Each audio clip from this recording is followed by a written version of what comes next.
I think in the beginning they put a lot of emphasis on Blake's wardrobe and the ages of the characters, and that created a lot of online chatter. But I think that watching this, they're going to see like, oh, we get it now. Like her wardrobe was just, it complemented the set and the coloring of the film and everything so well that I don't think it's an issue when you watch the film, and neither is their ages. Like I think the maturity of their characters and aging them up was the right choice. Hope you're having a wonderful day.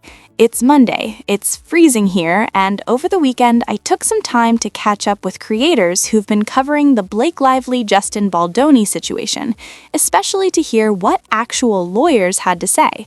I watched a live stream from Little Girl Attorney, along with Not Actually Golden in New York, breaking down last week's hearing on the motion for summary judgment.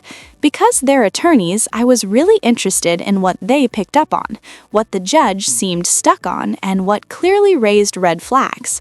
One thing that stood out was the judge's repeated concern that the actor's loan-out agreement was never signed.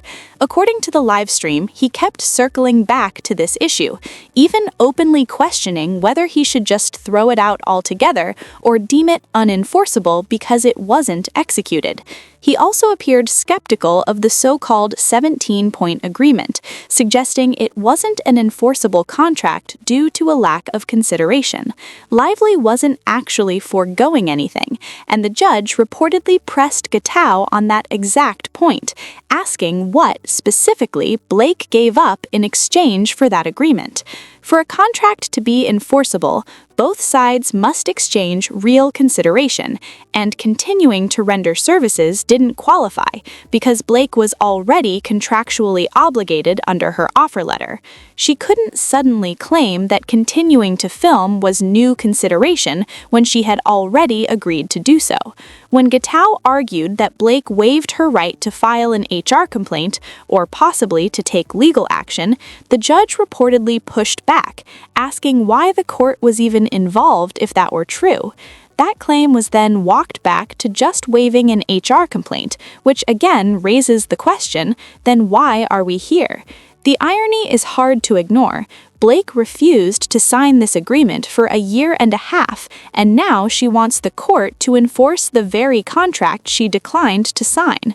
Because the parties couldn't agree on contractual terms, Blake never signed the agreement, and now she's asking the very same court to enforce a contract she deliberately refused to sign in order to maintain leverage. It's a classic case of wanting it both ways. A big reason she's pushing so hard for enforcement of the actor loan-out agreement is tied to the 17-point agreement, but also to the ALA's choice of law provision, which would apply California law. That provision is what allowed her to go to the California Civil Rights Department and file under FEHA instead of relying solely on Title VII. According to Ezra, the strategic reason for filing in California had nothing to do with venue convenience and everything to do with money. FEHA allows for significantly higher damages than Title VII.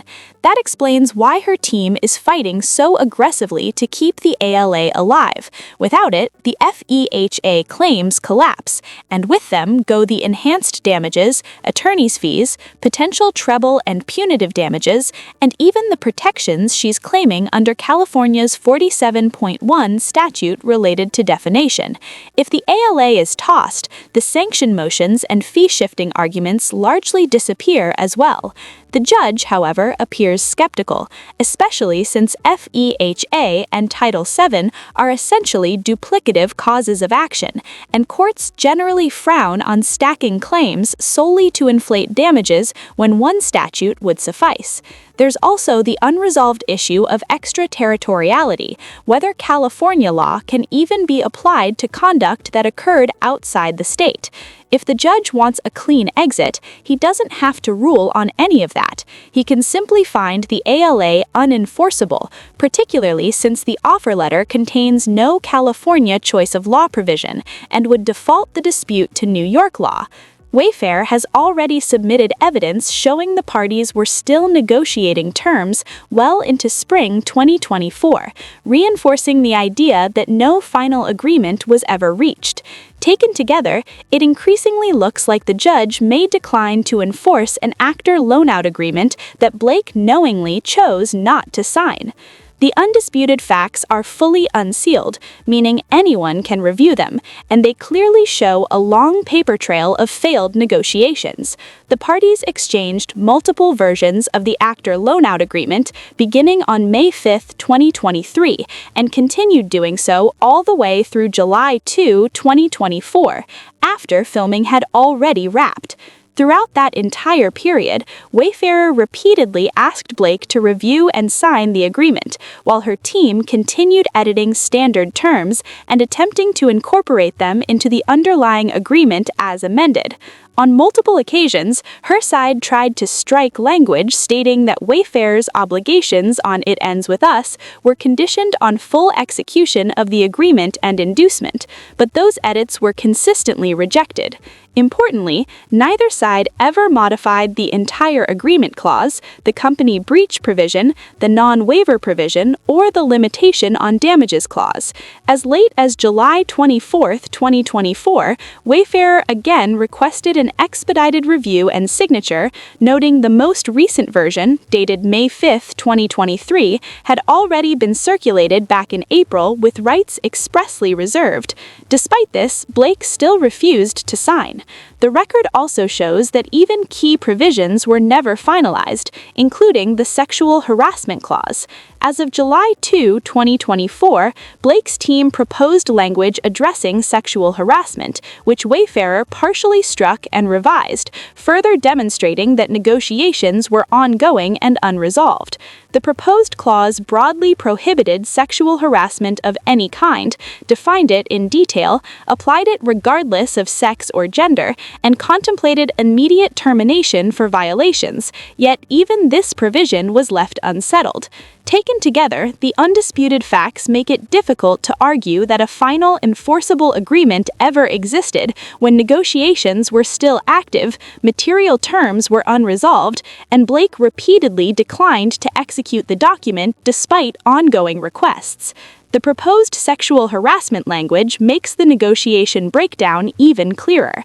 Blake's team attempted to add a clause stating that if the artist became aware of any sexual harassment by the company, she could immediately terminate the entire agreement, remain entitled to full compensation, and still pursue all available legal remedies.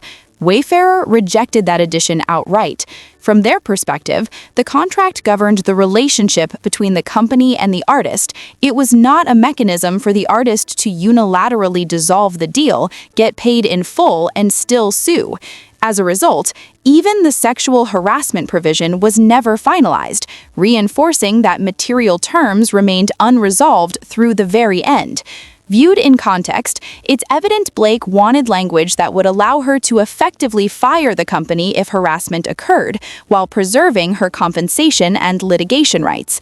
That framing helps explain why this provision became such a sticking point. If the judge ultimately declines to enforce the actor loan-out agreement, he is left with only the offer letter, which did include a clear veto structure. When disagreements arose, whether over the script, wardrobe, or creative decisions, Wayfarer retained final say. During the hearing, the judge reportedly pressed Blake's attorneys on whether Wayfarer ever actually exercised that veto power or denied her requests, and they had to concede that it never did. Wayfarer consistently gave Blake what she wanted, largely because she was holding the 17-point agreement over them, an agreement the judge has now signaled is likely unenforceable.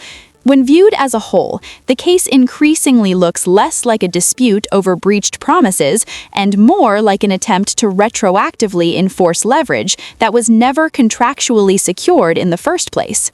If this case doesn't set a formal legal precedent, it's still almost guaranteed to change how studios handle contracts going forward. If an actor or actress can weaponize an unsigned contract, pushing for clauses that give them an exit while still getting paid, refusing to sign until the very end, and using that limbo as leverage to get whatever they want, studios are going to lock this process down hard. It wouldn't be surprising to see new industry guidelines emerge, and frankly, SAG may need to step in and enforce stricter rules so no actor is allowed on set without a fully executed loan-out agreement or whatever governing contract the parties agree to. Wayfarer did everything it could to get Blake to sign, and she repeatedly refused. Seeing it laid out in black and white makes it clear she was trying to insert language that would allow her to terminate the deal if she claimed sexual harassment, remain fully paid, and still retain the right to sue, an extraordinary amount of leverage, and one the company flatly rejected. What stood out to me as well was how Blake framed the publicity backlash afterward. Instead of acknowledging genuine criticism, particularly from domestic abuse survivors, she leaned into a narrative that men behind the scenes were orchestrating a smear campaign against her in retaliation for raising sexual harassment concerns. She used the 17-point agreement as a threat against Wayfarer, effectively boxing them into silence by invoking a retaliation clause that Judge Lyman himself noted went far beyond what Title VII allows. At that point, the judge made it clear this wasn't really a Title VII retaliation issue at all. It was a contract dispute. Yet Blake used that same likely unenforceable agreement both to silence Wayfarer and to claim that any criticism or negative response was proof of retaliation. In doing so, she reframed public backlash over the film's marketing as a coordinated attack by Justin and other men, rather than a reaction from audiences who felt unheard. That narrative carried into testimony as well. Colleen Hoover, for example, testified that the online discourse felt overwhelmingly hostile toward the women involved in the film, stating that she, Blake, and Isabella were receiving significant hate, while Justin appeared to be praised for speaking about domestic abuse, fueling the perception that the criticism wasn't organic but retaliatory. Colleen Hoover went on to explain that Justin's interview was particularly damaging for her personally because it created the impression that he had unilaterally changed the ending of the story, which she knew wasn't true. She testified that after she finished writing the second book, she and Justin had multiple conversations about a potential sequel, and for a second movie to work, Ryle would necessarily still be part of Lily's life and the child's life. From her perspective, the interview made it seem like Justin was aligning himself with public criticism of the women involved, rather than being honest about the creative realities they had already discussed. In that interview, Justin explained that the film altered the ending so Ryle was removed from Lily's life after the baby was born, instead of the book's version, where they share custody and remain connected throughout the pregnancy. Hoover acknowledged that the book's handling of custody had already drawn heavy backlash, with domestic violence advocates and even legal professionals in Massachusetts publicly stating that the portrayal of custody law was inaccurate and harmful. Justin's stated reasoning for the change was that portraying Ryle as remaining in the child's life because he sought therapy could send a dangerous message that abusers can fix themselves, which he said is factually untrue and potentially harmful to young women. He argued that showing that arc would normalize the idea that abuse can be cured if someone just tries hard enough. Blake, however, interpreted his interview very differently. She believed he was using the domestic violence conversation to make her and the other women look bad for being silent during the marketing campaign, even though she simultaneously acknowledged that they had been silent. According to this framing, Justin wasn't speaking out to clarify the message of the film. He was doing it to damage their credibility. Then, Blake conveyed this interpretation to others, insisting that his comments were untrue and retaliatory, and she asked him to take the interview down. She later testified that once the movie was released and performing well, negative commentary about the marketing and about her personally suddenly started circulating online, which she found shocking.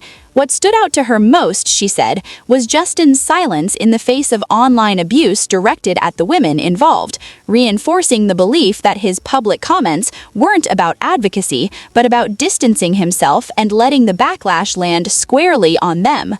Colleen testified that Justin's silence during the backlash felt like a betrayal of everything he claimed to stand for, especially when Blake was receiving intense online criticism, much of it focused on superficial things like flowers, floral outfits, and tone during promotion. She said she was confused and hurt because this was Justin's movie too. He had approved the original marketing approach, and she and Blake had followed what they were told to do. But this is where the real breakdown becomes obvious. Justin was intentionally excluded from the marketing and promotion by Blake and Sony. The original marketing plan, entered into evidence, never intended to shy away from domestic violence and explicitly acknowledged it.